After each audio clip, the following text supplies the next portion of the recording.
ഞാൻ മരിച്ച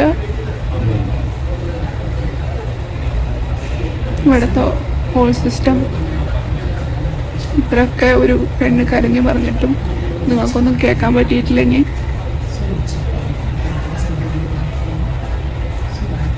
പലതരത്തിൽ ഞാൻ ഓരോ സംഭവങ്ങളും കേട്ടു പറഞ്ഞു, പല ഇതിനും തെളിവുകൾ പറഞ്ഞു. എന്നിട്ട് ഒരാൾക്കും കേസെടുക്കാനോ ഞാൻ കേസ് കൊടുത്തിട്ട് പോലും അതിനൊരു നീതി നടത്താൻ പറ്റിയിട്ടില്ല. Hello guys, welcome. വണക്കം. ഞാനൊന്നും പറയുന്നില്ല, കേൾക്കാം. എലിസബത്താണ്. നിങ്ങളുടെ അവസ്ഥയിൽ വീഡിയോ ചെയ്യണമെന്ന് ആഗ്രഹിച്ചിട്ടില്ല.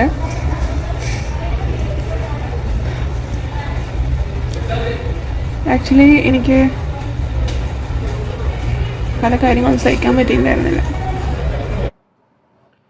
ഈ വീഡിയോ കാണുമ്പോൾ നിങ്ങളുടെ മനസ്സിനകത്ത് വേദനയോ വിഷമോ അല്ല വരേണ്ടത്. ഞാനൊരു കാര്യം പറയട്ടെ. നിയർ ബൈ ഡെത്ത് എന്ന് പറഞ്ഞൊരു സിറ്റുവേഷൻ ഉണ്ട്. അതായത് ജീവിതത്തിൻ്റെ അകത്ത് നിന്ന് ഇവിടെ ഈ ഭൂമിയിൽ ജീവിച്ച് മരിക്കാൻ ഒരു മനുഷ്യനും ഇഷ്ടപ്പെടത്തില്ല. എന്തുകൊണ്ട് മരണത്തിൻ്റെ മുമ്പിലേക്ക് ചെന്ന് കയറി കൊടുക്കുന്നു? ഒരു ടിപ്പർ ലോറിയുടെ മുമ്പിൽ നിൽക്കുന്നത് പോലെ, ഒരു ട്രെയിനിൻ്റെ മുമ്പിൽ ചെന്ന് നിൽക്കുന്നത് പോലെ.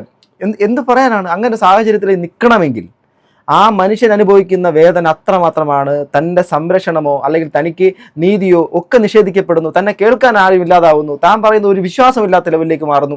ഒരു സ്ത്രീയെ സമൂഹത്തിൻ്റെ മുമ്പിൽ പിച്ച് ചെയ്യുന്നത് പോലെ തന്നെ അവളുടെ മാനസിക നിലയെ ചോദ്യം ചെയ്യുന്നു. ഈ കമൻറ്റ് ബോക്സിൽ നോക്കിയാൽ പോലും കാണാം, നിങ്ങളൊരു ഡോക്ടറല്ലേ, നിങ്ങൾ എന്തിനാണ് ഇങ്ങനെ ചെയ്യാൻ വേണ്ടി ശ്രമിക്കുന്നത്? അതായത് ഇപ്പം ഡോക്ടർ എലിസബത്തിന് സംഭവിച്ചിരിക്കുന്നത് നിങ്ങൾക്ക് ഏതാണ്ട് കാണുമ്പോൾ രൂപം നിങ്ങൾക്ക് മനസ്സിലാവും. എന്തായാലും അവർ വല്ലാത്തൊരു അവസ്ഥയിലേക്ക്, ഗുരുതരമായിട്ടുള്ള രീതിയിലേക്കൊക്കെ മാറിയിട്ടുണ്ട്. അതായത് അവരൊരു ഡോക്ടറാണ്, സത്യമാണ്, പ്രൊഫഷണലി ഒരു ഡോക്ടറാണ്. പക്ഷേ അവരൊരു മനുഷ്യരാണ്. നിങ്ങളൊക്കെ മനുഷ്യരല്ലേ? നമ്മുടെ മനുഷ്യരാകുമ്പോഴേക്കും മനുഷ്യൻ്റെ ആയിട്ടുള്ള വൈകാരിക അതിനെ കമൻറ്റ് ബോക്സ് കണ്ട് നിങ്ങൾ ഡോക്ടർക്കായിട്ട് ഇങ്ങനെ ചെയ്യുന്നുണ്ടോ? നിങ്ങളിപ്പോൾ ഒരു ഡോക്ടർ തന്നെയാണോ എന്നൊരു ചോദ്യം ചോദിക്കുന്നുണ്ട്. ഇവിടെ മിലിറ്ററി ഓഫീസേഴ്സ് സൂയിസൈഡ് ചെയ്തിട്ടുണ്ട്, ഇവിടെ പോലീസ് ഓഫീസേഴ്സ് സൂയിസൈഡ് ചെയ്തിട്ടുണ്ട്, ക്ലിനിക്കൽ സൈക്കോളജിസ്റ്റുകൾ സൂയിസൈഡ് ചെയ്തിട്ടുണ്ട്. സമൂഹത്തിൽ ഏറ്റവും ധൈര്യശാലികളെന്ന് പറഞ്ഞ പല ആൾക്കാരും ജീവിതത്തിൽ നിന്ന് ഒളിച്ചോടിയിട്ടുണ്ട്. അത് വേറൊന്നും കൊണ്ടല്ലെന്നേ, ആ സിറ്റുവേഷനിലേക്ക് എത്തുമ്പോൾ അവർ മനുഷ്യരായിട്ട് മാറും. ഈ വികാരങ്ങൾ ഇതൊന്നുമില്ലാത്ത റോബോട്ടുകളല്ലല്ലോ മനുഷ്യന്മാർ. ഇവരുടെ ജസ്റ്റിസിന് വേണ്ടിയിട്ട് നന്നായിട്ട് ഫൈറ്റ് ചെയ്യുന്നുണ്ട്. കുറച്ച് നാളിന് മുമ്പ് വരെ കേസ് കൊടുത്തില്ല എന്നാണ്. ഇന്ന് കേസ് കൊടുത്തതിന് ശേഷം എനിക്ക് മനസ്സിലാകാത്ത ഇവരുടെ അഡ്വക്കേറ്റ് ആരാണെന്നാണ്. ഞാൻ സീരിയസ് ആയിട്ട് ഞാൻ ചോദിക്കുക. ഇത്രയും വലിയ പ്രമാദമായ കേസ് അതുമായിട്ട് ബന്ധപ്പെട്ട് ഇവരുടെ ഈ ഒരു വിഷയമായിട്ട് ബന്ധപ്പെട്ട് ഇവർക്ക് ഒരു തരത്തിലും ആ ഒരു അഡ്വക്കേറ്റ് ആരാണെന്ന് എനിക്കറിയത്തില്ല. അറിയുന്നവരുണ്ടെങ്കിൽ കമൻറ്റ് ചെയ്യൂ. അവരുടെ സൈഡിൽ നിന്ന് ഒരു സപ്പോർട്ട് ഈ കുട്ടിക്കുണ്ടെന്ന് ഞാൻ വിശ്വസിക്കുന്നില്ല. ഉണ്ടെങ്കിൽ ഇങ്ങനെ സാഹചര്യങ്ങളിലേക്ക് എത്തത്തില്ല. അതായത് നീതി നിഷേധിക്കപ്പെടുന്നുവെങ്കിൽ ഒരു നല്ലൊരു ലോയറാണ് കൂടെ ഉള്ളതെങ്കിൽ ഈ ഒരു സാഹചര്യത്തിലേക്ക് ആ കുട്ടി എത്തത്തില്ല, ഞാൻ ഉറപ്പിച്ച് പറയുന്നു. അപ്പോൾ അവിടെ യാതൊരു തരത്തിലുള്ള പരിഗണന സപ്പോർട്ടൊന്നും കിട്ടാൻ ചിലപ്പോൾ മാസം പൈസ വാങ്ങുന്ന ചില അഡ്വക്കേറ്റുമാരുണ്ട്. മാസം പൈസ വാങ്ങിച്ചുകൊണ്ടേയിരിക്കും, പല കേസുകളിൽ അങ്ങനെ വാങ്ങിച്ചുകൊണ്ടേയിരിക്കും. അതിനപ്പുറത്തേക്ക് ഒന്നും ചെയ്തു കൊടുക്കത്തില്ല.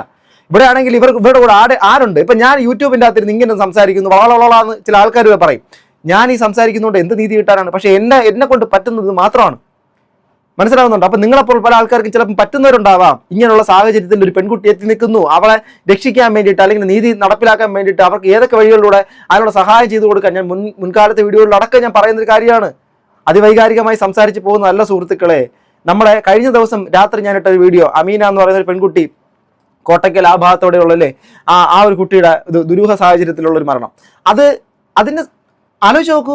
ആ കുട്ടിയും ചിരിച്ചു കളിച്ചിറന്നൊരു കുട്ടിയാണ്, ബോൾഡായിട്ടൊരു കുട്ടിയാണ്, പോയത് എങ്ങോട്ടാ? മരണത്തിലേക്കാ. അപ്പൊ ഇങ്ങനെ രക്തസാക്ഷികൾ ഉണ്ടായിക്കൊണ്ടിരിക്കുക. ആ സൃഷ്ടിക്കപ്പെടാതിരിക്കണമെങ്കിൽ എന്ത് ചെയ്യണം? ഒരാൾ വിളിച്ചു പറയുകയാണ്, ഞാനിങ്ങനെ അനീതി നേരിടുന്നു, ഞാനിങ്ങനെ ബുദ്ധിമുട്ട് അനുഭവിക്കുന്നു, എന്നെ രക്ഷിക്കൂ എന്ന് സമൂഹത്തിന്റെ മുമ്പിൽ വിളിച്ചു പറഞ്ഞു. മൊട്ടാരുണും അതുപോലെ തന്നെ ഹാഷ്മി താജ് ഇബ്രാഹിം എല്ലാവരും കൂടെ ഇരുന്ന് വട്ടമേശ സമ്മേളനങ്ങൾ നടത്താറുണ്ടല്ലോ ഈ ചാനലുകളൊക്കെ. ഈ കുട്ടിയല്ലേ ഗുജറാത്തിൽ അന്ന് അഹമ്മദാബാദിൽ ആ ഫ്ലൈറ്റ് ക്രാഷ് ഉണ്ടായ സമയത്ത് ഈ നിങ്ങൾക്ക് വേണ്ടിയിട്ട് കുറെ അവതാരകയെ പോലെ സംസാരിച്ചത്. എന്നിട്ട് നിങ്ങൾ എന്തേ ഈ ഒരു സാഹചര്യത്തിൽ ആ കുട്ടിക്ക് വേണ്ടിയിട്ടൊന്നും സംസാരിക്കാൻ തയ്യാറാവുന്നില്ല? എന്തുകൊണ്ട് ആ ഇരയ്ക്ക് വേണ്ടിയിട്ട് നിങ്ങൾ സംസാരിക്കുന്നില്ല? നിങ്ങളെല്ലാവരും മറ്റേ വേട്ടക്കാരൻ്റെ വക്കാലെടുത്തിരിക്കുകയാണ്. ഒരു നാർസിസിസ്റ്റ് ആയിട്ടുള്ള ഒരു ക്രൂരനായിട്ടുള്ള വ്യക്തി. അന്ന് ആ ഫ്ലൈറ്റ് ക്രാഷിന്റെ സമയത്ത് അയാളുടെ പോസ്റ്റ് നിങ്ങൾ കണ്ടിട്ടുണ്ടായിരിക്കും. ആ പോസ്റ്റിനകത്ത് പോലും ഈ പെൺകുട്ടിയെ എലിസബത്ത് സേഫ് ആയിരിക്കും എന്ന് പറയുന്നു. ഇന്ന് ആ പറയുന്നത് എന്തയാള്? ഈ കുട്ടി അയാളുടെ ഭാര്യയല്ലത്രേ. പറയാൻ കേൾക്കാം. ലാസ്റ്റ് B,O,C എന്നൊക്കെ പറഞ്ഞിട്ടിട്ട് take care of your family, money sucking leeches, ഇങ്ങനെ കണ്ടിന്യൂസ് ആയിട്ട് പല ത്രെറ്റനിങ് വീഡിയോകളും പലതും, അവരുടെ കൗണ്ടർ കേസുകൾ. ഒരു ഈവൻ കല്യാണം തന്നെ നടന്നിട്ടില്ല എന്നാണ് പറഞ്ഞത്. അപ്പോൾ ഫംഗ്ഷൻ തന്നെ നടന്നിട്ടില്ല, എല്ലാം ഇമാജിനേഷനാണെന്ന് പറഞ്ഞു. പിന്നെ ആൾക്കാരുടെ മുന്നിൽ കല്യാണം നടന്നിട്ടില്ല എന്ന് പറയുന്നത് വെറും ഒരു ഇമാജിനേഷൻ ആണെന്ന് പറയുന്നത് ഇതേ എലിസബത്തിന്റെ അക്കൗണ്ടിന്റെ അകത്ത് ആ ഒരു ഇടവേള ബാബു, അതുപോലെ തന്നെ മറ്റേ പ്രമാദമായിട്ടുള്ള മറ്റേ കള്ളക്കേസിലെ മറ്റേ പ്രതി ഉണ്ടല്ലോ, അയാളടക്കം, അയാളുടെ പേര് ഞാൻ പറഞ്ഞു, അറിയുന്നൊരു കമന്റ് ചെയ്യട്ടോ, പെട്ടെന്ന് ഓർമ്മിച്ചെടുക്കാൻ പറ്റത്തില്ല. അയാൾ എന്താണ്, ഓക്കെ പോട്ടെ, അയാളടക്കം പോട്ടെ. അപ്പൊ ഇതുപോലെ ഒരുപാട് പേര് പങ്കെടുത്ത ഒരു വലിയൊരു പ്രോഗ്രാം, പിന്നെ നടൻ മുന്ന, ഇവരൊക്കെ പങ്കെടുത്തിട്ടുണ്ട്. ഇതെല്ലാവരും മുന്നയാണെന്ന് തോന്നുന്നു അയാളുടെ പേര്. ഓക്കെ, തെറ്റിയിട്ടുണ്ടെങ്കിൽ ക്ഷമിക്കണം കേട്ടോ, അല്ലെങ്കിൽ തിരുത്തി നിങ്ങൾ കമന്റ് ഇട്ടാൽ മതി. അങ്ങനെ പലരും ആ വലിയ വലിയ വിവാഹ ചടങ്ങിൻ്റെ അകത്ത് പങ്കെടുത്തിട്ട് അന്ന് അയാൾ അവിടെ ഹാരം ഇടുന്നു. അതിനുശേഷം എത്രയോ ഇന്റർവ്യൂസും അതുപോലെ ചാനലുകളൊക്കെ എലിസബത്ത് വൈഫ് എന്നല്ലേ പറഞ്ഞേ, ഷീസ് ജെം എന്ന് പറഞ്ഞ ആരാ? ഇന്റർവ്യൂകളും പിന്നെ സ്റ്റേജ് ഷോകളൊക്കെ എന്തിനാണോ നടത്തിയതെന്ന് എനിക്കറിയില്ല. ഞാനിപ്പോൾ എന്തെങ്കിലും സംഭവിക്കുകയാണെങ്കിൽ, മരിക്കുകയാണെങ്കിൽ അതിന് കൂടുതൽ ഉത്തരവാദിത്വം ആ പുള്ളി തന്നെയാണ്. ഞാൻ ചീഫ് മിനിസ്റ്ററിന് കംപ്ലയിൻറ്റ് കൊടുത്തു, പോലീസിൻ്റെ കംപ്ലയിൻറ്റുകൾ അക്സെപ്റ്റ് ചെയ്യണില്ല എന്ന് പറഞ്ഞിട്ട്. പക്ഷേ ആരും ഇതിൻ്റെ കംപ്ലയിൻറ്റ് മോളിന്ന് താഴത്തേക്ക് നമ്മളെ ഡിവൈഎസ്പി ഓഫീസിലെത്തി. ഒരു തവണ വീട്ടിൽ വന്നിട്ട് അന്വേഷിച്ചു, പിന്നെ അതിൻ്റെ റിസൾട്ട് അറിയില്ല. കോർട്ടിൽ കേസ് നടക്കുന്നുണ്ട്, കുറേ തവണ വക്കീലും പ്രസൻ്റ് ആയില്ല, ഇയാളും പ്രസൻ്റ് ആയില്ല. ലാസ്റ്റ് പ്രസൻറ്റ് ചെയ്തിട്ട് കൗണ്ടർ പ്രസൻറ്റ് ചെയ്ത്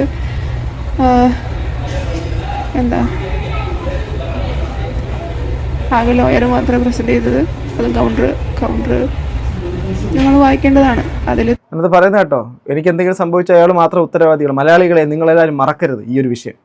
എനിക്ക് അറിഞ്ഞുകൂടാ ഇതിൻ്റെ അവസാനം എന്തായിരിക്കും. ഇത് മുൻകാലങ്ങളിലെ പല സാഹചര്യങ്ങളിൽ വന്ന സമയത്തും ഇവരെ സമൂഹത്തിൻ്റെ അകത്ത് മൊത്തത്തിൽ ഒരുമാതിരി ഈ കുട്ടിക്ക് എന്താ കുഴപ്പം, എന്തോ ഒരു പ്രശ്നമുണ്ട് കേട്ടോ, എന്തോ ഒരു തകരാറുള്ളത് പോലെ പല ആൾക്കാരുടെ പ്രശ്നമാണ്. കാരണം നമ്മുടെ ഒരു കാര്യമുണ്ട്, നമ്മുടെ വീട്ടുമുറ്റത്തേക്കോ നമ്മുടെ അനുഭവത്തിലേക്കോ കടന്നു വരാത്ത വിഷയങ്ങളാണ് ഇതൊക്കെ. മറ്റൊരാളുടെ ലൈഫിനകത്ത് നടക്കുന്ന കാര്യമാണ്. അതുകൊണ്ട് നമുക്ക് സ്വതന്ത്രമായിട്ട് അഭിപ്രായം പറയാന്നേ. നാളെ നമ്മൾ അനുഭവിക്കണം. നമ്മൾ അനുഭവിക്കുന്നത് വരെയും ഇതൊക്കെ വെറും കെട്ടുകഥകൾ തന്നെയാണ്. ഇതൊക്കെ അവർ പറയുന്ന കള്ളവും വ്യാജവും ഒക്കെയാണ്. പക്ഷെ നമ്മുടെ അനുഭവത്തിലേക്ക് വരണം. അന്ന സമയത്ത് നമുക്ക് കേൾക്കാനും സംസാരിക്കാനും നമ്മളെ ഉൾക്കൊള്ളാനും ഒന്നും പറ്റാത്ത സമൂഹവും ഒറ്റപ്പെടുത്തുന്ന രീതിയിൽ നമ്മളെ ക്രൂശിക്കുന്ന സമയത്ത് ചിലപ്പോൾ നമ്മൾ ചിന്തിച്ചു പോകും, അന്ന് അവരുടെ അവസ്ഥ ഇതായിരുന്നല്ലേ, അന്ന് ഞാൻ അവരെ കുറ്റപ്പെടുത്തി, ഇന്ന് ഞാൻ ആ അവസ്ഥ നിൽക്കുന്നു, ഇന്ന് എന്നെയും എല്ലാവരും കുറ്റപ്പെടുത്തുന്നു, എനിക്കും ഒരു വഴിയേ ഉള്ളൂ, ആ വഴിയിലേക്ക് തന്നെ ഞാനും പോകുന്നു എന്ന് പറഞ്ഞ് പോകാൻ തയ്യാറായിട്ട് നിൽക്കുകയാണ്. ഞാൻ ഒരു കാര്യം പറയാം, നിങ്ങളും ഞാനും, ഇത് കേൾക്കുന്ന നിങ്ങളും ഞാനും അടങ്ങുന്ന മനുഷ്യ സമൂഹം ഇവിടെ ജീവിക്കാൻ വേണ്ടിയിട്ട് മാത്രം ജീവിക്കുന്നവരാണ്, അല്ലാതെ ഒരു തേങ്ങയുമില്ല. നിങ്ങൾ ജീവിക്കണം, നിങ്ങൾ എന്ത് കഷ്ടപ്പെട്ടിട്ടും ജീവിക്കണം. നിങ്ങളിവിടെ സർവൈവ് ചെയ്യുന്നതിനപ്പുറം നിങ്ങളൊന്നും ചെയ്യാൻ നിങ്ങൾക്ക് പറ്റത്തുമില്ല, നിങ്ങളൊന്നും ചെയ്യുന്നുമില്ല. ഈ ലോകത്ത് സർവൈവൽ മാത്രമേ ഉള്ളൂ, ഈ ഭൂമിയിൽ വേറെ ഒന്നും നിങ്ങൾക്കില്ല. സർവൈവൽ എന്തുള്ള, നമുക്ക് മുമ്പ് നമ്മുടെ തലമുറകൾ ഇവിടെ നിന്ന് പോയി, നമ്മുടെ കൂടെ ഉള്ള ഒരു ഉറ്റവരും ഉടയവരും ഇവിടെ നിന്ന് പൊയ്ക്കൊണ്ടിരിക്കുന്നു. ചിലപ്പോൾ നാളെ നമ്മളും പോയേക്കാം. എന്ത് സംഭവിക്കുന്നു ഈ ഭൂമിയിൽ? ഒന്നും സംഭവിക്കുന്നില്ല. മനുഷ്യൻ പോകുന്നു, ഇവിടെ ചിക്കനും മട്ടനും ബീഫും അല്ലെങ്കിൽ മറ്റേ കോഴിയൊക്കെ പോകുന്നത് പോലെ തന്നെ മനുഷ്യൻ പോകുന്നത്. പ്രത്യേകിച്ച് ഒരു സംഭവം ഈ ഭൂമിക്ക് സംഭവിക്കാൻ പോകുന്നില്ല.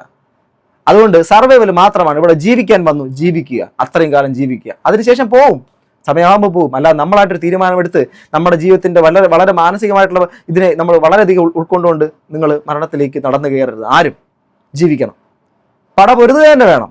ഇതിനു മുമ്പും ഇതുപോലെ പടപൊരുതി സ്വന്തം ജീവിതം കൊടുത്തവരല്ലേ നമുക്ക് സ്വാതന്ത്ര്യം തന്നത്. അതിനോടുള്ള ഒരു മിനിമം വരുത്ത് നമ്മൾ കാണിക്കണ്ടേ?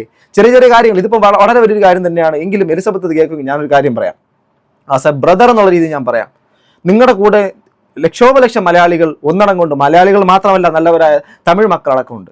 അതുകൊണ്ട് നിങ്ങൾ ഇങ്ങനെയുള്ളൊരു സാധ്യത മറ്റൊരു തരത്തിലേക്ക് ജീവിതത്തിനെ കൊണ്ടുപോയി അവസാനിപ്പിക്കാൻ ശ്രമിക്കരുത്. ഇവിടെ അതുപോലെ നീതി നിഷേധിക്കപ്പെട്ട സമൂഹത്തിൻ്റെ അകത്ത് ഒരുപാട് പേരുടെ ശബ്ദമായിട്ട് മാറണം എലിസബത്ത്. അങ്ങനെ വന്നാൽ മാത്രമല്ലേ ഇനിയും മറ്റുള്ള പിള്ളേർക്ക് ഒരു കരുത്താവുകയുള്ളൂ. ഇതുപോലെ അനുഭവിക്കുന്നവർ, നാർസിസ്റ്റുകളുടെ പീഡനം കൊണ്ട്, കൊടിയ പീഡനം കൊണ്ട് ഇരയാക്കപ്പെട്ടവർ സമൂഹത്തിൽ എത്ര പേരുണ്ട്. അവരെ പോലുള്ള ആൾക്കാർക്ക് നിങ്ങളെപ്പോലുള്ള ഉയർന്നു നിന്ന് അത് നിങ്ങൾ ഈ കരുത്തോടുകൂടി മുന്നോട്ട് നിന്നാൽ മാത്രമല്ലേ അവർക്ക് മുന്നോട്ട് വരാൻ വേണ്ടി കഴിയുള്ളൂ. ദയവായി ഈ വാക്കുകൾ മുഖവിലേക്ക് എടുക്കണം. ഇതിനെല്ലാം നിങ്ങൾക്ക് നീതി കിട്ടും. അത് നടപ്പാക്കപ്പെടുന്ന ദിവസം വരും. സത്യം. തീരെ പുള്ളിക്ക് കാശില്ലാത്ത ഒരാളൊക്കെ ആയിട്ടാണ് അതിൻ്റെ ഉള്ളിൽ എഴുതി വെച്ചോണ്ട് 250 കോടിയുള്ള ആള്, പിന്നെ ഡോക്ടർ പേഷ്യൻ്റ് റിലേഷൻഷിപ്പുള്ളൂ ഇങ്ങനെയൊക്കെ പറഞ്ഞിട്ട് ആൾക്കാർ പറയും പെണ്ണുങ്ങളും ആണുങ്ങളും വന്നിട്ട് റിസൾട്ട് പെണ്ണുങ്ങളും ആണുങ്ങളും കേസ് വരികയാണെങ്കിൽ പെണ്ണുങ്ങൾക്കാണ് പ്രയോറിറ്റി കിട്ടുകയെന്ന് ഞാൻ ഫേസ്ബുക്കിലും എല്ലായിടത്തും സോഷ്യൽ മീഡിയയിൽ വിളിച്ചു പറഞ്ഞു. ചീഫ് മിനിസ്റ്ററിനെ കംപ്ലയിൻറ്റ് ചെയ്തു, കോർട്ടിൽ കംപ്ലയിൻറ്റ് ചെയ്തു. പിന്നെ നീതി ഇങ്ങനെ ഡിലേ ആയി പോയിക്കൊണ്ടിരിക്കും. അതെ, ഇത് ഞാൻ ഒരു കാര്യം ഞാൻ റിക്വസ്റ്റ് ചെയ്യുകയാണ്. വല്ല ആക്ടിവിസ്റ്റുകളുണ്ടോ അവരുടെ കയ്യിലേക്ക് ഇത് എത്തിക്കാമോ? എൻ്റെ വീഡിയോ അല്ല, ഈ എലിസബത്തിൻ്റെ വീഡിയോ. ഇനി ആ തരത്തിലുള്ള ആൾക്കാർ ഇടപെട്ടാൽ മാത്രം ഇതിനകത്ത് വല്ലതും നടക്കുമെന്ന് എനിക്ക് തോന്നുന്നു. വല്ല ആക്ടിവിസ്റ്റുകളുണ്ടെങ്കിൽ അവർ ശരിക്കും പറഞ്ഞാൽ ഡയറക്റ്റായിട്ട് ചീഫ് മിനിസ്റ്ററെ കണ്ട് സംസാരിച്ചിട്ട് ഈ കുട്ടിക്ക് വേണ്ടിയിട്ട് പ്രത്യേക ഒരു അന്വേഷണ കമ്മീഷനോ മറ്റുള്ള കാര്യങ്ങളോ വെച്ചുകൊണ്ട് ഇവർക്കൊരു നിയമത്തിലൂടെ നീതി ലഭിക്കാനുള്ള സാഹചര്യം ഉണ്ടാക്കി കൊടുക്കണം. അല്ലെങ്കിൽ നമ്മൾ വളരെ വല്ലാത്തൊരു വാർത്ത നമ്മൾ ചിലപ്പോൾ കേട്ടുപോകും. മനുഷ്യനാണെന്നേ, എപ്പോഴാണ് നമ്മുടെ മനസ്സിൻ്റെ ചിന്തകൾ മാറി പറയുന്നത്, നമ്മുടെ സമൂഹം മൊത്തം ഒറ്റപ്പെടുത്തുന്നു, നമുക്ക് എൻ്റെ കൂടെ ആരുമില്ല, ഞാൻ ഒറ്റപ്പെട്ടു പോയി, എന്നെ ഭാര്യയല്ല എന്ന് പറയുന്നു, ഞാൻ രണ്ടാമത്തെ ഭാര്യയല്ല എന്ന് പറയുന്നു, ഞാൻ അപ്പോൾ പിന്നെ ആരാ എന്ന് സമൂഹം ചോദിക്കുമ്പോൾ ഞാൻ എന്ത് മറുപടി പറയുന്നു? ഒരു പെണ്ണ് ചിന്തിച്ചാൽ. ഇപ്പം എലിസബത്ത് പറഞ്ഞ ഒരു കാര്യം കറക്റ്റാണ്. എൻ്റെ ഈ റീസെൻ്റ് ആയിട്ടുള്ള ഒരുപാട് ആൾക്കാർ എന്നോട് സംസാരിച്ചില്ലെന്ന് മനസ്സിലാക്കാൻ വേണ്ടി പറ്റുന്നത്, സമൂഹത്തിൻ്റെ മൊത്തം ഒരു തോന്നലുണ്ട്, സ്ത്രീകൾ ഒരു കേസുമായിട്ട് പോയി കഴിഞ്ഞാൽ സ്ത്രീകൾ മാത്രം വിജയിക്കും. ഞാൻ സത്യസന്ധമായിട്ട് അടിവരിട്ട് പറയാം, അങ്ങനെയല്ല കാര്യങ്ങൾ. ഇൻഫ്ലുവൻസ് ഉള്ള ആൾക്കാർ, നല്ല രീതിയിൽ സാമ്പത്തികമായിട്ടുള്ള ഭദ്രതയുള്ള ആൾക്കാർ ഈ ഒരു കാര്യമായിട്ട് ഇറങ്ങിപ്പോട്ടെ. അവർ കേസോ മറ്റുള്ള കാര്യങ്ങൾ എന്തിനു പോയാലും അവർക്ക് ചിലപ്പോൾ പരിഗണന ലഭിക്കും, പല വഴിക്ക് കിട്ടും. മനസ്സിലാവുന്നുണ്ടോ? പക്ഷേ ഏതൊരു സ്ത്രീക്കും അത് കിട്ടത്തില്ല. ഞാൻ ഉറപ്പിച്ച് പറയാം, എത്രയോ സ്ത്രീകൾ ഇന്നും ഈ ഒരു നീതിക്ക് വേണ്ടിയിട്ട് കിടന്ന് അലയുന്നറിയൂ നമ്മുടെ കോടതികളിൽ. മനസ്സിലാവുന്നുണ്ടോ? പലരും അത് കിട്ടാതായപ്പോഴേക്കും ജീവിതം അവസാനിപ്പിച്ചവരുണ്ട്. മനസ്സിലാക്കണം. അതുകൊണ്ട് നമ്മൾ ചിലപ്പം പൊതു തത്വത്തിൽ പറയും, ഏതെങ്കിലുമൊക്കെ സ്ത്രീകൾ എന്തെങ്കിലുമൊക്കെ വൃത്തികേടുകൾ കാണിക്കുന്നതിന് മൊത്തത്തിൽ സ്ത്രീകൾ ജനറലായിട്ട് അവരുടെ ഒരു ജെന്യൂൻ കോസ് അവർ അതുമായിട്ട് മുന്നോട്ട് വരുമ്പോഴും അവരെ പറയും, ഇവളുമാർ ഇറങ്ങിക്കഴിഞ്ഞാൽ ഇവക്കുമാർക്ക് ഇപ്പോൾ കിട്ടും. ഒരിക്കലും അല്ല സുഹൃത്തുക്കളെ. നിങ്ങളെയും എന്നെയും അങ്ങനെ പറയുന്നവരോടൊന്ന് ഞാൻ പറയാം, നിങ്ങളെയും എന്നെയും പ്രസവിച്ചത് ഒരു അമ്മയാണ്. അതുപോലത്തെ മറ്റമ്മമാരാവാനുള്ളവരും അമ്മമാരും ഒക്കെ തന്നെയാണ് ഈ പറയുന്ന സ്ത്രീകൾ. മുൻകാലങ്ങളിലുള്ള എൻ്റെ ചിന്തയും മറ്റു തരത്തിലായിരുന്നു, പിന്നീടാണ് അത് മാറുന്നത്. അത് മാറാനുള്ള കാരണങ്ങളുണ്ട് സമൂഹത്തിൻ്റെ അത്, എൻ്റെ ജീവിതത്തിൻ്റെ അത്. അതുപോലെ തന്നെ നിങ്ങളുടെ ജീവിതത്തിനകത്ത് അങ്ങനെ അവസരം വരും. നമ്മളിന്ന് പാടെ തള്ളി പറയുമ്പോൾ നാളെ ഒരു സമയത്ത് നിങ്ങൾക്ക് അനുഭവങ്ങൾ വരും. എനിക്കറിയില്ല ഇതിൻ്റെ സംഭവം എന്താണ്.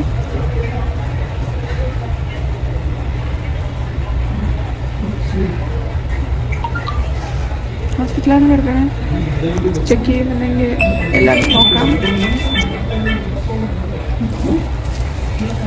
പിന്നെ ബ്ലഡ് ടെസ്റ്റുകൾ നോക്കാം, ഹിസ്റ്ററി നോക്കാം, സ്റ്റേറ്റ്മെൻറ്റ് നോക്കാം, എല്ലാം നോക്കാം. ചാവാണെങ്കിൽ ഈ ഒരാൾ മാത്രമേ കാരണമുള്ളൂ. എന്നെ ചീറ്റ് ചെയ്തു, പിന്നെ ഫിസിക്കലി അബ്യൂസ് ചെയ്തു, മീഡിയയിൽ ഡിഫെയിം ചെയ്തു.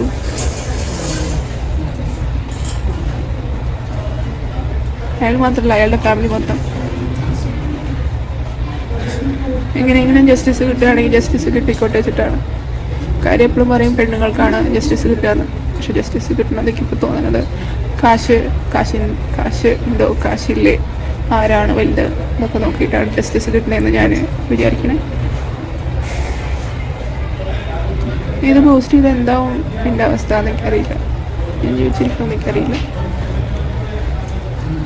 ഇതൊക്കെ പറയണം തോന്നി. നമ്മൾ പറയാണ്ട് ചത്തു കഴിഞ്ഞാൽ അതിൽ കാര്യമില്ലല്ലോ.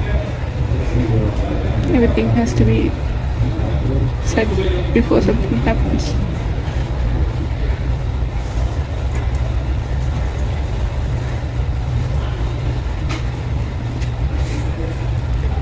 ഇവിടെ കംപ്ലൈൻറ്റ് കൊടുക്കാൻ നോക്കുമ്പോഴും എന്തൊക്കെയോ അവർ പറയുന്നുണ്ട്, എന്താണെന്നറിയില്ല.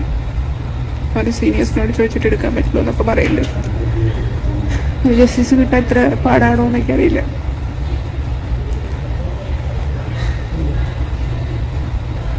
നിങ്ങളും പറ, ആ കല്യാണം, ആ ഫങ്ഷൻ ഇത്രയൊക്കെ തന്നെ ഇൻവിറ്റേഷൻ കാർഡ് വിളിച്ച് ഭാര്യ എന്ന് വെച്ച് കൊണ്ട് നടന്നത്. അപ്പോൾ തെറ്റാണെങ്കിൽ നിങ്ങളതിനെ എല്ലാവരും പറ്റിക്കല്ലേ? അപ്പോൾ നിങ്ങൾ കേസ് കൊടുക്കണ്ടേ? നിങ്ങളതിനെ എല്ലാവരും കൂടി പറ്റിച്ചു എന്ന് പറഞ്ഞിട്ട്.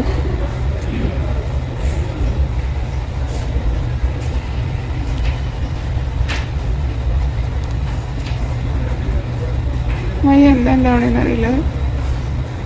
എല്ലാം പറയണം തോന്നി, ഭയങ്കരമായിട്ട് വിഷമമാവും. ലാസ്റ്റ് ഇടയ്ക്കിടയ്ക്ക് നമ്മളെ ത്രെറ്റൻ ചെയ്യണ ലാസ്റ്റ് ആ പോസ്റ്റ് ത്രെറ്റനിങ് ആയിട്ടുള്ള പോസ്റ്റാണോ, സ്വന്തം കാര്യം നോക്കിയിട്ട് പോകണമെന്ന് ത്രെറ്റനിങ് ആയിട്ടുള്ള പോസ്റ്റാണോ? രണ്ടുപേർക്കും വീഡിയോകൾ ഓർഡറുകൾ വന്നിട്ടുണ്ട്, ബാക്കിയുള്ളവരുടെ കാര്യത്തിൽ ഇടപെടാൻ പാടില്ല, വീഡിയോ ഇടാൻ പാടില്ല എന്ന്. അപ്പോൾ D.O.C എന്ന് പറഞ്ഞിട്ട് അത് ഡോക്ടറല്ല, വേറെ ആരെയും ഉദ്ദേശിച്ച്. ഇപ്പം എല്ലാവരും അങ്ങനെയാണല്ലോ പോലീസ് കേസ് എടുക്കാത്തത്. നിങ്ങളുടെ പേരല്ല ഉദ്ദേശിച്ച് പുള്ളി വയലൻസ് കാണിക്കണമെന്ന് വേറെ ആൾക്കാരനെ ഉദ്ദേശിച്ചത്. അതുപോലെ ഇതിനും ആൾക്കാർക്ക് ന്യായങ്ങളുണ്ടായിരിക്കും.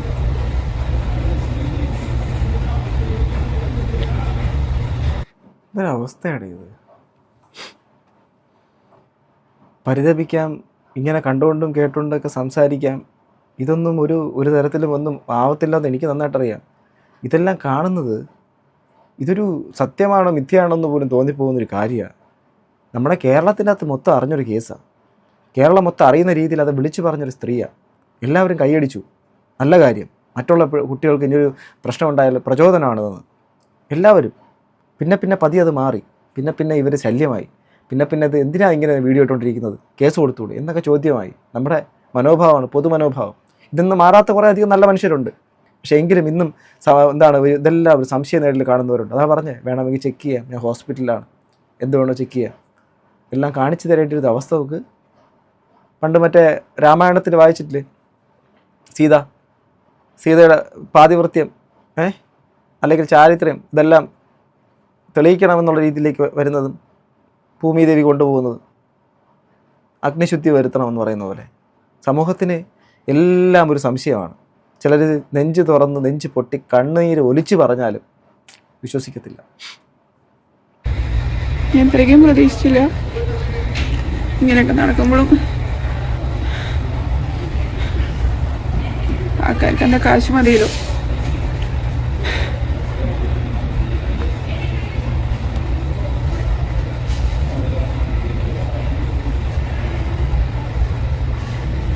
ഞാൻ ജസ്റ്റിസിന് വേണ്ടിയിട്ട് മാക്സിമം പോരാടുന്നു.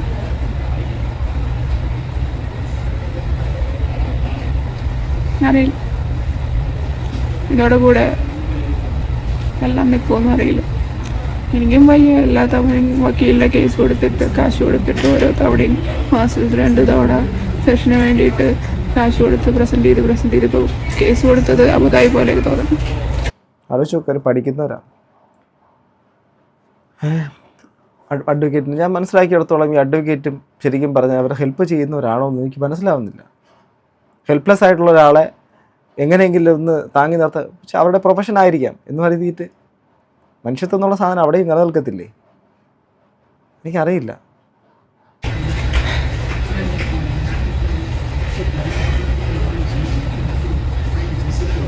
ഞാൻ മരിച്ച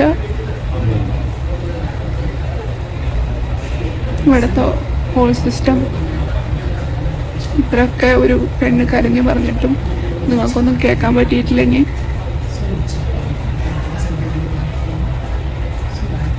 പലതരത്തിൽ ഞാൻ ഓരോ സംഭവങ്ങളും കേട്ടു പറഞ്ഞു, ഇതിന് തെളിവുകൾ പറഞ്ഞു.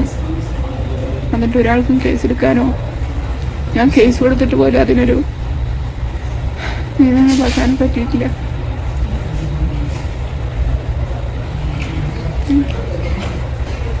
Thank you for all the love you have given. Bye.